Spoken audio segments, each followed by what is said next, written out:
大婚前夜，自小养大的竹子精化作了我的模样，一直捅穿了我的胸膛。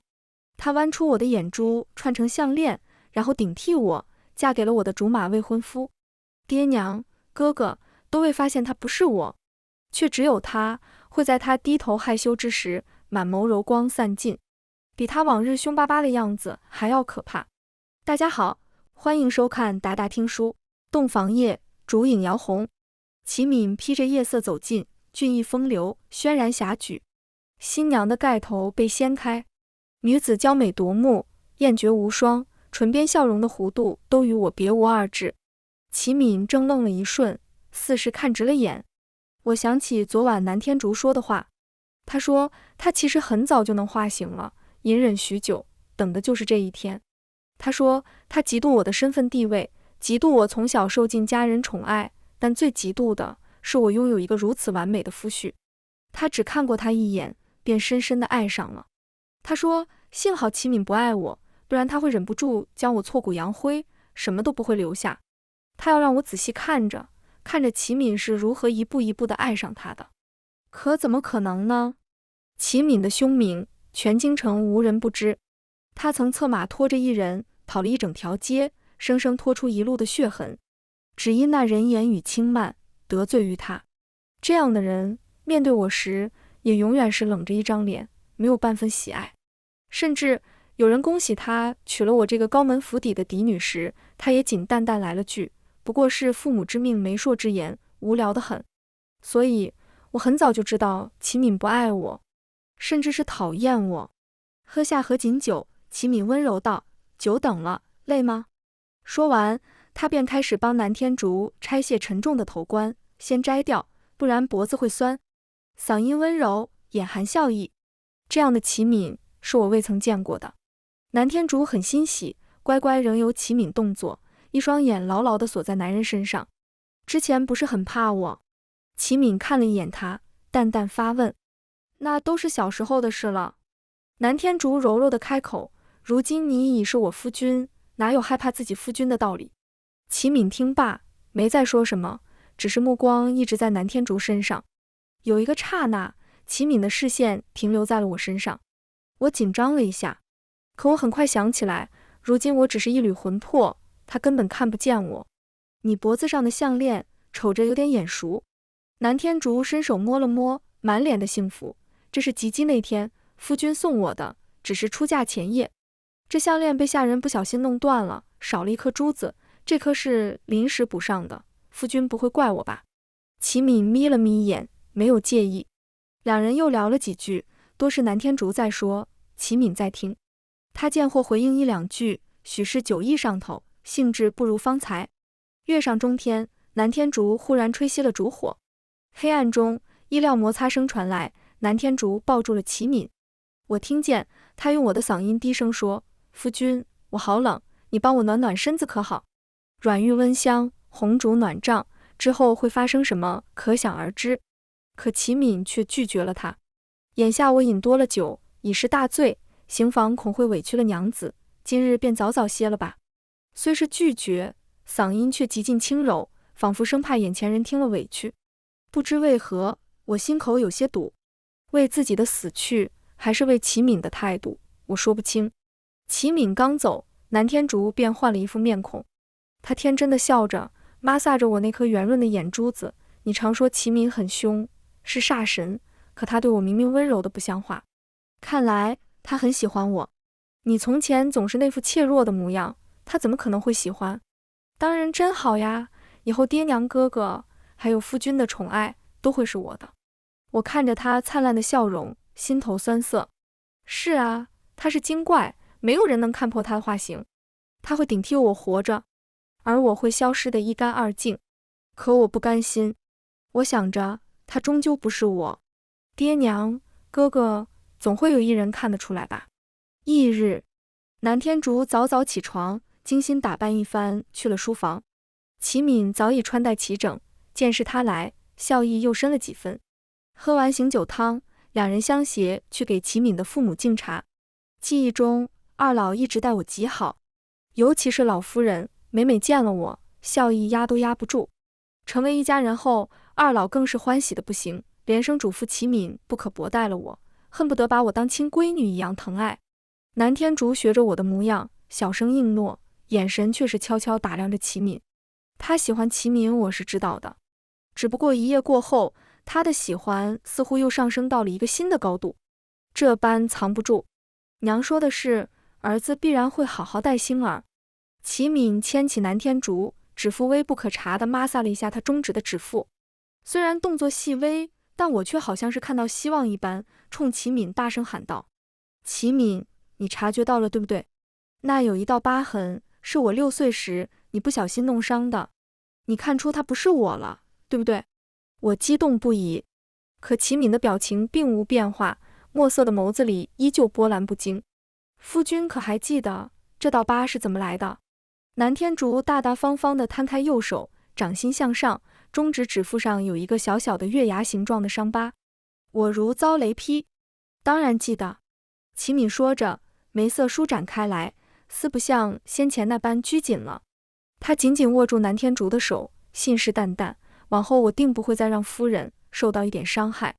南天竺害羞地低头笑了，只是身为灵魂的我，分明看到了齐敏漠然冷下来的眼神，比他往日凶巴巴的样子还要可怕。当晚，齐敏仍旧没来南天竺的房间，只让小厮捎了句话。他说有人来访，相邀去酒肆饮酒，不好推辞，若归家太迟，满身酒气，不好再去他房中，让他先睡。南天竺绞紧了手中的帕子，只嘱咐了2句，便放小厮离去。不知为何，看到齐敏没来过夜，我揪起的心稍微松快了些，大抵是觉得委屈了新嫁娘。次日，齐敏便来了南天竺的院子。府中新来的厨子极善做糕饼，你素来馋这口，我便让他做了些。说罢，他朝南天竺示意，尝尝看。我循声看去，竟是茯苓酥饼，是我最爱吃的。齐敏这般的人，高傲金贵，何曾如此好声好气，讨好过什么人？我兀自难受着，也没注意糕饼上的玄机。直到南天竺忽然晕倒，齐敏趁人不注意，偷偷收走了糕饼，又叫人请来了大夫，我才搞明白他到底对南天竺做了什么。那盘糕饼里面有花生。屋内，齐敏守在南天竺床前，小心翼翼地给他喂着药。南天竺眼中含泪，哀哀戚戚地看着齐敏，夫君可是不喜我？齐敏眸子沉了一瞬，但很快恢复如常，诧异道：星儿为何这般说？可是有人同你嚼舌根了？南天竺摇头，若夫君欢喜我，又怎会不知？我自小吃不得花生，沾上一点都会全身起风疹，刺痛难耐。说罢，他又掉了2滴泪，看上去好不可怜。齐敏一脸心疼，连忙柔声安慰，都怪为夫，忘了提醒那厨子一句，叫星儿受苦了。屋外，齐敏却一改愁容，冷漠自如地在跟大夫再三确认：我家夫人确定是因花生过敏才晕倒的吗？确实如此，有劳大夫。看着齐敏神情落寞地送大夫离开，我一颗心早已七上八下。齐敏，他为何一次又一次地试探南天竺？莫非他发现了什么？我无法离南天竺太远，临时被强行拽回那颗珠子里的时候，南天竺已经安然无恙地下了床，坐在镜子前梳头，仿若刚才的难受都是装出来的。可不就是装的吗？我6岁从雪地中救起快要冻死的他，将他移栽进院中。据他所说，那时他便已开了灵智，想来也是那时他默默记下了我所有的喜好习惯。也就是说，他一早就想好了，早晚有一天他要取我而代之。当晚，南天竺托人去请齐敏回寝，齐敏再一次拒绝了。夫人还未痊愈，行房恐会影响身体，此事不急于一时，来日方长。南天竺虽有些遗憾，但还是欣喜占了上风。夫君这般为我着想，果真是爱我至深。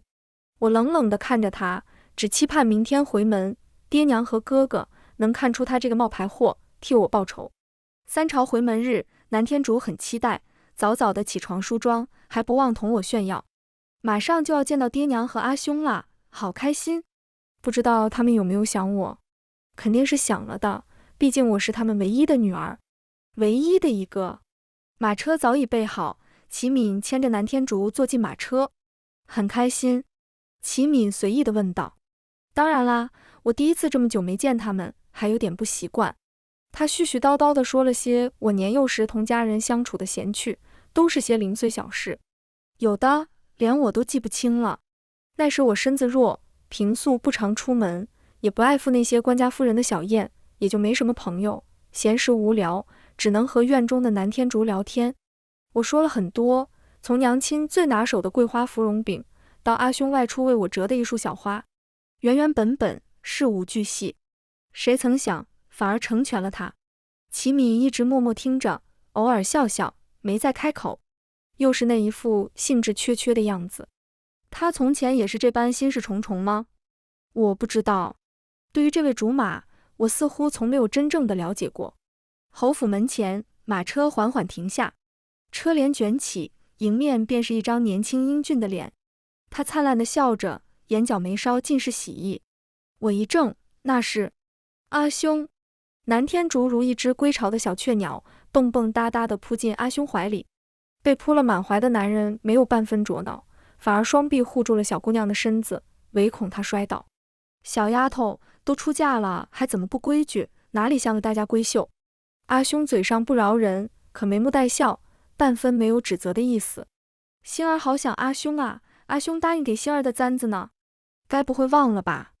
哪敢呀，早给你备上了，等下就拿给你。我飘在半空，愣怔地看着这一幕，眼眶阵阵发酸疼。阿兄还是那么温柔，可那不是我啊！可嗨嗨！我听见这熟悉的咳嗽声，回头望向来人。阿爹！我飘向他，急急唤道。可阿爹却直直穿过我的身体，走向南天竺，嗔怪道：哼，眼里只看得到你阿兄。哪有啊，我也好想阿爹的，阿爹莫要恼了星儿呀。他语气娇娇的，抓着我爹的手臂左右摇晃，却哄得人只想更宠他一些。我爹笑得开怀，我却觉得刺眼极了，恨不得撕开南天竺拽着我爹手臂的那只手，让这个精怪离我的家人远点。阿爹，我在这里啊！阿爹，他不是南星，我才是南星啊！阿爹，您看看我，我在这里啊！我爹却只是目光掠过我，看向一直安静旁观的齐敏。辛苦你照顾星儿了。齐敏颔首，岳父见外了，星儿是我的妻，我自然会护着她。我爹满意了，拉着齐敏就往府里走去。府一入院，便迎上了我娘的身影，温柔娴雅的美妇人站在檐下，望过来的眼神急切又期盼，只一眼便叫我痛彻心扉。我的阿娘啊，又瘦了些，还憔悴了，怕是因为太思念我，怕我被夫家不喜，怕我日子过得不顺心，怕我离了家吃不好睡不好，委屈了自己。我没忍住扑向他，却见他已经笑着抱紧了南天竺，满眼都是慈爱。阿娘，星儿好想您。好星儿，阿娘也想星儿，快让阿娘好好看看。我娘抚摸着南天竺的脸颊，没忍住又掉了几滴泪。在国公府可好？有没有惹祸？管理钟馗要多向你婆母学习。齐敏平日忙，不要总给他添麻烦。好好好，知道了，我没有总给他添麻烦，不信你问他。他拉着齐敏的袖口，娇憨地笑了笑。齐敏浅浅应着，对着我娘拱手行礼。星儿乖巧懂事，我父母都很喜欢她。那就好，那就好。一家人围坐正堂，气氛十分热闹。我站在一边静静看着，只觉得被一桶冰水浇了个透心凉。无人辨出南天竺不是我。饭后，阿兄将他精心雕刻的木簪捧到南天竺的面前，诺，小兔子。他说的是木簪。我属兔，又生得白净乖巧，阿兄总爱逗我，叫我小兔子。这个簪子我追着阿兄讨了很久，饶了好多句，阿兄真好，最喜欢阿兄，才让阿兄松了口，为我亲手雕这簪子。如今它被插在南天竺的发间，我贪婪地看着他们其乐融融的，直到眼眶酸涩，泪意再也止不住。爹娘，阿兄，求求你们也看看我吧。南天竺一边逗着阿爹阿娘笑，一边跟阿兄打闹，却不忘往我这边投来一个挑衅的眼神，好似在说别哭了，他们看不见你的。不知道是不是错觉，我看到齐敏顺着南天竺的目光看了过来，几乎与我对视上了。酒足饭饱，齐民主动提出想去参观我的院子。对于已成婚的夫妻而言，倒也不算失礼。得了我娘的应允，南天竺兴致勃勃地领着齐敏穿过雕花走廊，来到我的院子。院中很干净，我娘每天都安排人打扫庭院，侍弄花草。哪怕主人不在，院中景致依然温馨，陈设洁净如新。我记得你院中栽种了一株南天竺，如今怎地没了？齐敏环视院中，忽而问道。我一凛，瞬间从悲伤中挣扎出来，紧紧地盯着南天竺，却见他面色不改，笑道：说来也是奇怪，这几年一直养得好好的，偏生在成婚前夜，不知染了什么病就死掉了。染病死了？齐敏似是疑惑。对呀，我想着死了就死了，左右不过一株草而已，没什么好挂念的。不等齐敏再问些什么，他就已经拽着齐敏进屋了。我不了解齐敏，却知他虽然凶名在外，也聪慧过人。他不会无缘无故问起那株南天竺，或许他真的猜到了什么。可那怎么可能？连我最亲近的家人都没看破南天竺的化形，齐敏又怎能看破？屋内被下人收拾得很干净，纤尘不染。一进屋，熟悉的檀香味袭来，只是屋子的主人早已不在。南天竺刚想和齐敏亲密一下，突然被我娘叫走。我没有跟去，齐敏也没有。待南天竺走后，齐敏忽然跃上横梁，很快又飞身落地，摊开手掌，掌心正静静躺着一颗琉璃珠，和南天竺项链上的一模一样，正是他为安置我的眼球卸下的那颗。南天竺推说丢了，却不想竟被他藏在了房梁的夹缝里。我再去看齐敏，他神色未变，只是攥着琉璃珠的手微微发抖。齐敏发现了，思及这种可能，我整个魂魄都在颤抖。他是怎么发现的？南天竺是精怪，画出的人形可谓天衣无缝，连我父母兄长都未能察觉，他又是如何察觉的？若齐敏看破了南天竺的伪装，会愿意为我讨回公道吗？我紧紧地盯着齐敏，只盼他不要冲动行事，可我俨然是想多了。齐敏很快平复了情绪，好似刚才的颤抖是我的幻觉。他抹挲了一下珠子，小心翼翼地将它放回原处。也对，一颗珠子而已，又能说明什么呢？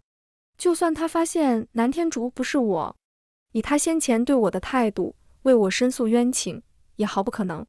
这些年跟在他们身边，我看得清楚，齐敏对南天竺显然跟对我态度不一样。想到这，我内心的酸楚又浓烈了几分。待南天竺回来，齐敏也没和他提及珠子的事，只是沉默了些。南天竺自顾自说着话，也不知有没有察觉齐敏的疑心。之后又过了几日，我却没能见到齐敏的身影。南天竺也急，他一心想同齐敏圆房，逮不到人就去找齐母告状。果然，齐敏这夜便来了南天竺的院子。几日不见，他清减了不少，穿的倒是意外的素净，哪怕是这样，也是一派翩然之姿，如玉公子，云胡不喜？连我都被迷了眼，更何况是南天竺了。他不错眼地瞧着，一张俏生生的脸蛋羞得通红，待齐敏走进屋中，更是匆匆上前，生怕他跑了似的，说出的是爱，热烈又大胆。夫君，我好想你。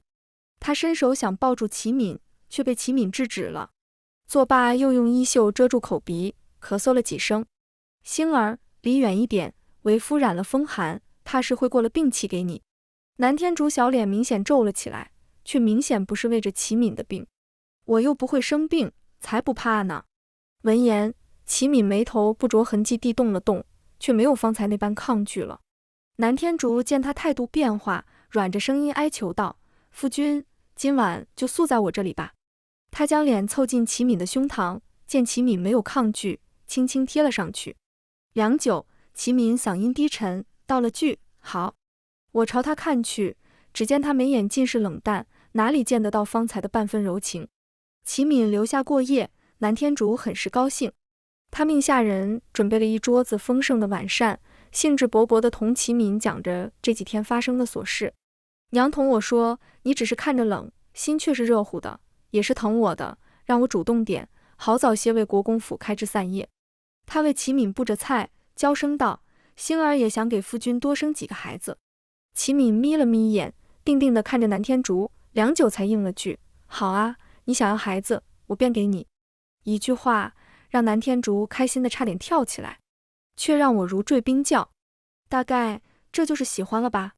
日日见他与南天竺甜蜜相处，见他对南天竺的各种偏爱，他这般动情，想来对着我是做不来的。不知为何，我心中陡然升起一丝嫉妒，既盼着他能幸福，又怕他太过幸福。我这厢兀自伤神，没注意到齐敏摩擦着婉言的手，不着痕迹地为那碗酸梅汁中添了一味药。看着南天竺喝下那碗酸梅汁，他又不动声色地收回了视线。这顿晚膳一直用到月上中天，隐约间我闻到空气中飘出一缕幽香，寺庙中檀香，沉静中揉进了几分禅意，耳边仿佛有佛钟敲响，静谧而悠长。以鬼魂之身飘荡了许久，我本该最怕这种出自佛门的物时，可不知为何，我却感觉周身一阵暖意，很是舒服。南天竺自打喝下酸梅汁，就小脸泛红，一副动情的模样。眼下嗅着这幽香，神情更加迷离，望着齐敏道：夫君，你身上好香啊。齐敏居高临下地望着他，神情淡淡道：是吗？那你喜欢吗？南天竺双眼仿佛失去了焦距，喜欢。烛火不知何时已熄灭，我看不清齐敏的脸色，昏暗中他的嗓音似比这凉夜还冰冷几分。你喜欢就好，这香正是为你准备的。真的吗？夫君对星儿真好。南天竺蹭了蹭齐敏的胳膊，失了神智一般，好香。夫君，我们圆房吧。受南天竺的影响，我也渐渐开始昏沉。丧失意识的最后一刻，我看见齐敏将南天竺推倒在床榻，低声道了句好。再次醒转，已是第二日。睁开眼便见南天竺梳着妆，满脸艳足。我忽然记起了昨日之事，心脏仿佛被钉入尖刺，疼得呼吸不畅。果然，齐敏眼中偶尔出现的冷意是错觉吧？他还是喜欢他的。见我失落，南天竺喜滋滋地同我炫耀：南星，昨夜夫君同我那般痴缠，你可见着了？我一阵苦笑，昨夜那股不知名的幽香让我顷刻间失去神智，又如何见了那种事？眼下我倒是开始庆幸自己晕了，不然眼睁睁看着齐敏与别人欢好，我怕是会受不住。南天竺显然也不是在认真问我，只道：夫君很是疼爱了我许久，我百般求饶，才肯放过我。他眼波流转，笑得灿若春花，男女欢爱竟是那般滋味，可惜了，你已无福消受。说罢，他嗅着残留幽香的床帐，竟是不顾方才装扮好的头饰，沉醉般的又倒回床上，转瞬间便又睡了过去。连续几日，齐敏都宿在南天竺的屋子，兰心院夜夜幽香，我也夜夜陷入昏睡，至翌日才会转醒。南天竺也愈发被懒，白日里醒得很晚，每每醒来不多时又会睡过去。齐母见他这般，唯恐他身子有异，特地找了全京城最好的大夫看诊。这一看便是大喜，南天竺怀孕了。和大夫反复确认过后，齐母喜滋滋地送走老大夫，还额外多给了一锭银子。阿爹阿娘不方便过府探望，却也将几车厚礼送进了国公府。一女怀孕，两家欢心。就算是连日来忙忙碌碌的齐敏，也难得回了府。他的反应倒是意外的平静，似成竹在胸一般。虽然不曾喜形于色，也送了不少适宜孕中女子食用的吃食。南天竺初化形，便很迷恋人间的佳肴珍馐，先前食之还有所克制，近来却是松懈了很多。许是怀孕所致，又或许是以为齐敏的心已尽在他掌握，南天竺在饮食方面越来越不加以节制。偏生齐敏还惯着他，每每他提出想吃什么，齐敏必会为他取来，让他尽兴。齐敏曾笑着对他说：想吃就多吃点，星儿怀孕已然不易，为夫怎可苦了星儿的嘴，必是在稀罕的吃时，为夫也会为你寻来。听了这话，南天竺果然笑得更娇羞：夫君，你待我真好。话落，还瞥了眼我的方向。我失魂落魄了好几日，眼下他这若有似无的炫耀，听在耳中已然麻木。恍惚间抬眸，倏然对上齐敏的双眼。我想我大概是眼花了，竟从他深邃的双眼中看到了隐隐压不住的悲戚与疼惜。齐敏又开始忙了，连日不回家。齐母逮不到人，似是内疚，便让人可劲地往府里送个色吃食补品，绫罗珠钗更是从无短缺。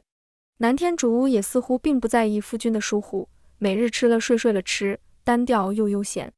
联想阿娘曾同我说的，她怀阿兄时的艰辛与不易，我隐隐觉察出一丝不对劲。某个念头闪过脑海，我却没有抓住。就这样，南天竺不出意外地发福了。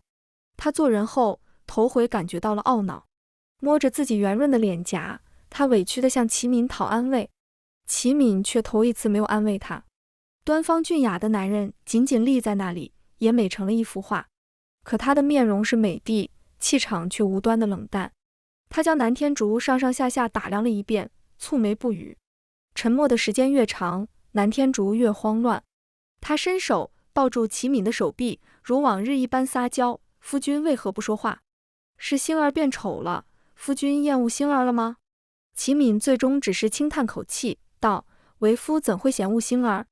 星儿别多想，安生养胎罢。”今夜，齐敏并没有留宿，这也可以理解。南天竺月子还小，大夫百般叮嘱不可行房事，易滑胎。但南天竺不能接受，待齐敏走后，他就陷入了焦虑。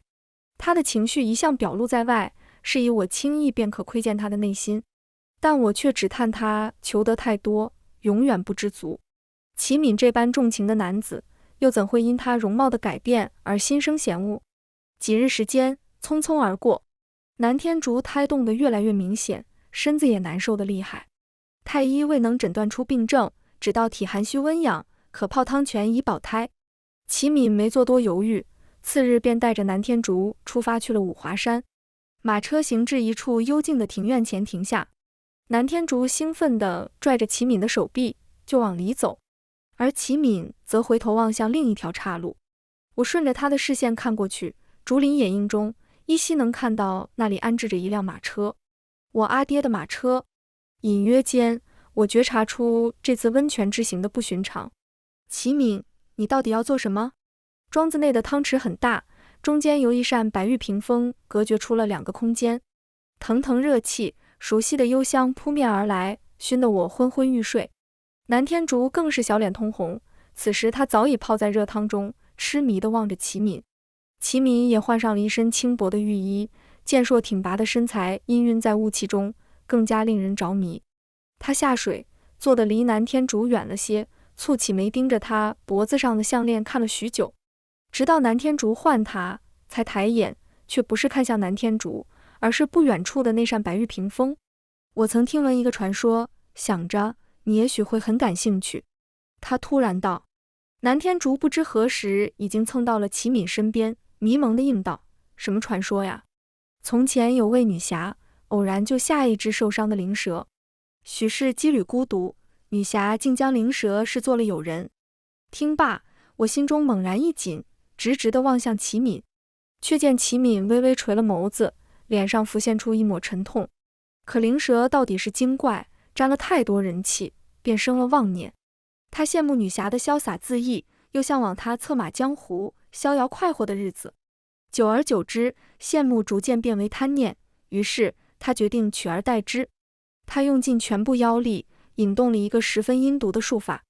某日，趁着女侠不备之时，他化作女侠的样貌，在女侠惊诧的目光中，一直捅穿了女侠的胸膛。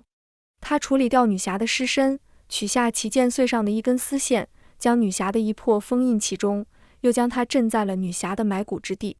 随后，他又将女侠的韧带抽出，化作普通丝线汇进剑穗中，随身携带。如此，女侠便魂魄不全，无法聚集煞气化为厉鬼，也无法被引入地府轮回转生。只等749天，她便会自行魂飞魄散。到那时，灵蛇便可作为女侠，永远地活着，直到遇见下一副令她满意的皮囊。齐敏垂眸，看向南天竺，问道：“你以为这灵蛇如何？”不等南天竺回答，齐敏又问：“你觉着他该不该死？”南天竺似是没察觉他语气的变化，歪了歪头，无辜地道：“难道不是因为女侠识人不清才会有此疑惑吗？若女侠不那么天真，灵蛇又如何能乘虚而入？说到底，是他自己愚蠢罢了，与灵蛇何干？灵蛇只是想尝尝做人的滋味罢了。若我有实体，真恨不得冲上去撕了南天竺的嘴。他竟对自己的恶行丝毫不觉，还把过错归到无辜的人身上。齐敏沉默许久，忽而笑了，呵，是我的错，我就不该浪费时间同一只精怪辩论。说罢，他一把掐住南天竺的脖颈，力道逐渐收紧，南天竺在他手中逐渐发不出声音，夫君。然而下一瞬，齐敏手中一空，南天竺竟是出现在了稍远的地方，一改方才柔弱的模样，恶狠狠地盯着齐敏。片刻，南天竺竟忽地绽放出一抹笑容，一抹属于南天竺的灿烂的笑容，一如他穿破我胸口时的模样，天真却残忍。只见他轻启朱唇，道：“哎呀，被发现了。”齐敏沉着脸：“你害死了星儿。”陈述句，而不是疑问句。对呀。南天竺嘻嘻一笑。就在我们成婚的前一夜，一阵悲悯的哭声忽而从屏风后面传来，这声音是阿娘。我猛然望去，身体也开始微微颤抖。南天竺却全然不在意，反而满是兴奋，继续说着：“啧，南星真脆弱啊，我只往他胸口戳了那么一下，他就死了。嘻嘻，要怪就怪他不该那么幸福，爹娘宠着，哥哥疼着，还有个把他捧在心尖上的小郎君。”南天竺大笑着，句句戳心。屏风后传出脚步声，随后便是阿兄压抑的怒声：“爹，别拦着我，我要活剐了这该死的精怪！星儿，我的星儿啊，星儿！”阿娘的哭得声泪俱下，竟是直接昏迷了过去。我担忧地飘过去，看到了阿爹双眼泛红，紧紧抓着阿娘的手。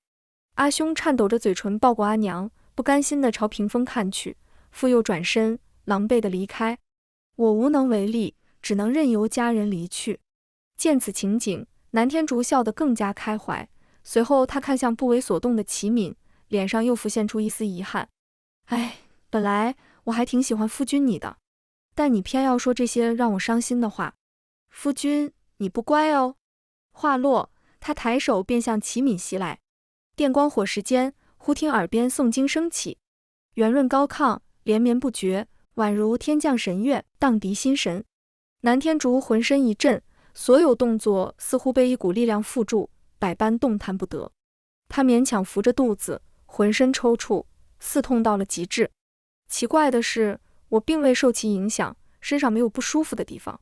南天竺忍受不住了，哀求地望向齐敏，努力说道：“夫君，一日夫妻百日恩，我是真心爱慕你的，我从来没有做过伤害你的事啊，你饶了我好不好？就算不是为了我，为了我腹中你的骨肉。”骨肉！齐敏嗤笑：“我恨不得你死，怎么可能让你怀上我的孩子？”闻言，南天竺的双眼已然赤红，可他无力发作，他只能眼睁睁看着齐敏用一柄镌刻着经文的桃木匕首刺穿他的心脏。随后，齐敏扯下南天竺脖子上的项链，将最中间的那颗由我的眼珠幻化而成的珠子取下，捧在手心，贪婪地凝望着。良久，我才听见他干涩的声音：“星儿，来，我带你回家。”我再次醒来，已身在五华寺中。我似乎被困在了那颗珠子里，不能再以游魂姿态随处移动。齐敏小心翼翼地捧着我，掌心温热，让我略感心安。此时的南天竺胸口依旧插着那柄桃木匕首，浑身干瘪的只剩一把骨架，被捆缚在一根佛柱上，宛如一只骷髅。可他的肚子仍大得惊人，皮肤被撑得近乎透明，仿佛下一秒就会有什么东西破体而出一般。他为引动变身术法，已用尽全部妖力。若真等到7749日元神俱灭，术法彻底成型，即便是用桃木匕首将锁魂钉插进他的身体里，也很难将他一击毙命。空明大师说着，将南天竺唤醒：“孽障，你可还记得30年前被你害死的那个人？他侠肝义胆，正直纯善，曾数次拯救为精怪祸乱的百姓，热烈又明媚，是个见之忘俗的奇女子。可你却杀了她。”都道佛门高僧慈悲为怀，空明大师却嫉恶如仇，仗义疏朗，竟是有几分侠客风范。原来齐敏讲的那个传说，被夺魄的正是空明大师的师妹。哈哈哈哈！听罢，南天竺竟开始疯了似的大笑，随后又用阴恻恻的眼神盯着空明。我想起来了，确实有这么个人。那个蠢女人一心就想着拯救生灵于水火，最后却连自己都救不了，你说可不可笑？既立誓除妖，又为何留我一命？口口声声要我一心向善，将我视为挚友，却连个皮囊都不让我用，还得我亲自动手。这算哪门子的挚友？不过虚伪作态罢了。南天竺看向空明大师，眯了眯眼，忽然就笑了。老和尚，你该不会就是蠢女人心心念念的师兄吧？正好，此时此地，我便送你们这两对有情人一同去死吧。话落，他便骤然引动妖力，顷刻间迸射出一道绿光，将他周身包裹。随着绿光愈加强烈，困缚着南天竺的藤条也陆续崩断了几根。雕虫小技，就想困住我，简直痴心妄想。绿光瞬息之间便凝聚至最盛，妖力肆意迸发，浊雾蒙蒙，转瞬间遮蔽了天地。天上地下一片浑浊，我却能看得清楚，南天竺在挣脱桎梏。若他逃脱，齐敏便会有性命之忧。我拼命想从珠子里冲出去，就算拼着身死魂消，也要护他周全。只是不等我有所动作，一道佛光便裹挟着冲天的威力，朝绿光的源头袭去。砰！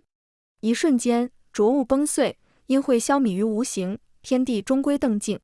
南天竺仿佛破布一般瘫软在地上，只于一双不甘的眼眸死死瞪着空明大师的方向。待齐敏走近，他又瞪向齐敏，良久，问出了我一直想不通的事：你是怎么看出来的？我的画形那么完美，区区凡人，你怎么可能识破？我看向齐敏，也在等一个答案。齐敏似有所感，转头望向我，目光怅然，似乎是在怀念。片刻，他道：星儿她脸皮薄，胆子也小，每次见面总喜欢躲在角落偷瞧我。待我回望过去，他便会故作镇定地转过脸，只露出一只红彤彤的耳朵尖，煞是可爱。可你的耳尖从未红过。我便知道你不是他，纵你伪装的天衣无缝，可在我眼里也只是东施效颦罢了。南天竺睁大双眼，似乎听到什么天大的笑话，面目狰狞，尖声质问道：所以你看出我不是他，只因为我的耳朵没有红？就因为这么一点小小的破绽，你三番两次的试探我，甚至不惜假装喜欢我，跟我圆房。南天竺越说越疯癫，齐敏却在他沉静下来后，抬起眼眸，又给了他致命一击。圆房？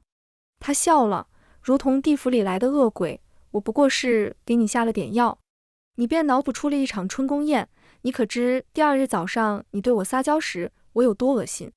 南天竺的骄傲被他这句话彻底击碎，他终于散去了那身人皮，现出了本来的面貌，一只浑身肿胀的丑陋的绿色妖物。他那张出离愤怒的狰狞鬼面上，一双堪比铜铃般大的眼睛正牢牢锁在齐敏身上。你，我要杀了你！我要杀了你！他尖声嘶吼。木鱼敲响，声如洪钟，速度愈发急促，频率愈加紧凑。南天竺捂住肚子，声嘶力竭的嚎叫，滚圆的肚子又开始鼓胀。随着最后一声木鱼击响，他的肚子瞬间爆裂开来，身体也随之化为碎屑。桃木匕首仍旧定在佛柱上，我清楚地看见南天竺的神魂在上面剧烈的挣扎，痛苦的嘶吼。他会被镇压在金刚佛塔之下，永生永世偿还自己的罪孽。是毕向齐敏走来，眼神却停留在了我的身上。齐敏也循着他的视线朝我望来，我有些无所适从。他们会如何处置我？大师，求求你！齐敏正欲开口，空明大师却抬手宣了遍佛号：三世功德善人，怪不得会有此际遇。他慈和笑道：齐施主放心，这位小友尘缘未了，老衲此番倒是可以助你们一程。我听得云里雾里，而齐敏的双眼却陡然焕发出光亮。番外，安平18年春，我出生100天了。阿娘说今天是我的百日宴。百日宴是什么？我不懂，我只想睡觉。呼呼，我正做着美梦呢，就被娘亲叫醒了。她擦掉我嘴角的口水，笑得特别好看。算啦，看在娘亲这么好看的份上，我就只能选择原谅了。阿娘给我穿上了漂亮的小衣服，戴上可爱的虎头帽，就抱出去见人了。阿爹向别人炫耀的时候，我还迷迷糊糊地吹出了个鼻涕泡，然后大家就笑了。哇，大人的笑点真的好奇怪。睡不着啦，我就眼睁睁地看着自己在大人们的臂弯间传来传去。阿爹从阿娘怀里接过我，摸了摸我嫩乎乎的小脸蛋，又在阿兄不耐烦的催促中将我送进阿兄怀里。阿兄亲亲热热地逗弄我一番，身旁便有一人劈手夺过，引来阿兄一阵叫嚷：喂，齐米，你不讲武德！阿兄向抱住我的人急急地追来，你别走，我还没抱够呢。哎，不对啊，这是我亲妹妹，你站住，把我妹妹还我。他这番作态又惹得饮宴宾客们一阵开怀，而我正睁着大大的眼睛看着这个把我抢走的人，他也正低头瞧着我，眼中满是笑意。哇，他笑得真好看。不笑应该也很好看。我宣布，从今天起，他就是囡囡的漂亮哥哥啦。他在我的额头落下一个吻，说了句我听不懂的话：星儿，这次要平安顺遂的长大呀。我听不懂他在说什么，只咯咯傻乐。内心深处看见他我就高兴。好啦好啦，你也抱够了，走吧，要开宴了。阿兄拉着漂亮哥哥回到宴中时，阿爹正在为我的名字苦思冥想。叫望星吧，南望星。我听见漂亮哥哥说，他的眼睛亮晶晶的，4揉碎的星字，不是遗忘的忘，是希望的望。安平22年，我今年4岁了。阿兄曾说过，我们长大后就会有很多烦恼。我想，我大概是已经长大了。虽然我只有4岁，但这并不妨碍我已经拥有了很多烦恼。比如阿娘夹进我碗里的青菜，阿爹每次和我贴贴时扎人的胡茬。再比如阿兄什么时候能放弃为我雕刻小兔子的想法，他院中光秃秃的树都快被他砍光了。月前他与漂亮哥哥打赌，谁能在1个月内为我雕刻出一只小兔子，就算谁赢。哎，大人们总有些奇奇怪怪的好胜心。正想着，窗边突兀地出现一个超级大只的木质小兔子，正朝我挥着爪子。我惊喜地跑过去，窗台后面却没有半个人影。我抱起大兔子，左右张望，猝不及防下被一双大手捞起，抱进了怀里。哇，漂亮哥哥！比起新朋友大兔子，漂亮哥哥的出现显然更令我开心。星儿喜欢我送你的大兔子吗？他笑着，嗓音清润温柔。喜欢，星儿喜欢。漂亮哥哥送的，星儿都喜欢。他似乎更加开怀了，又允诺了我大花猫、大松鼠、大狗狗，好多好多技巧务实。嘿嘿，大人们的好胜心还是多多益善的好呀。安平32年，我14岁了。去岁以来，我开始频繁做同样的梦。梦中我被人所害，幸得夫君不弃，四处求助，才摆脱魂飞魄散的命运。直到昨日，我才确信梦中所经历的一切都是真实的。记忆陆续苏醒，前世的种种恍如昨日。前世的最后，我受到空明大师的点化，重新投胎。阿娘舍不得我，以高龄之身拼了半条命才生下我，所幸只是惊险了些，阿娘的身子并无大碍。这辈子我仍然受尽宠爱，性子却与前世大相径庭。爹娘再不将我拘在后院，我便成日跟在阿兄屁股后面跑遍了整个京城。而齐敏没再娶妻，因为这事京城中待嫁的姑娘没少伤心。她自告奋勇当了我的武师傅，不是带我出城打猎，就是去军营中与人切磋，与我亲近，却又保持着距离，从无越界。她教我要活得肆意随心，勇敢无畏，却对前世的种种绝口不提。我不知心中是何滋味，但我却明白，我不能再拖着她。她应该有自己的家庭，结婚生子，而不是空等我2辈子。我决定外出闯荡。意外的，爹娘和阿兄都很平静地接受了这个提议。也是，这辈子我已不再是柔弱的高门贵女，他们自是不必担心。离开的那天，我没有和齐敏告别。正当我牵着马离开京城时，身后传来熟悉的声音：星儿。是齐敏。他跳下马，似乎没有因为我的不告而别生气。去哪？我送你。一路上，他都在不停嘱咐我，一遍一遍不厌其烦，直到行至10里长亭外。他忽然安静了下来，一时之间，我们相顾无言。片刻后，他才道：“走吧，一路珍重。”我颔首，见他转身，才踌躇地叫住了他：“启敏。”他身形微顿，转身看向我。我动了动唇，吐出3个字。看着他的双眼逐渐染上笑意，我胸口最后一丝郁气尽数散去，勒马扬鞭，踏着晨时微暖的日光，策马离去。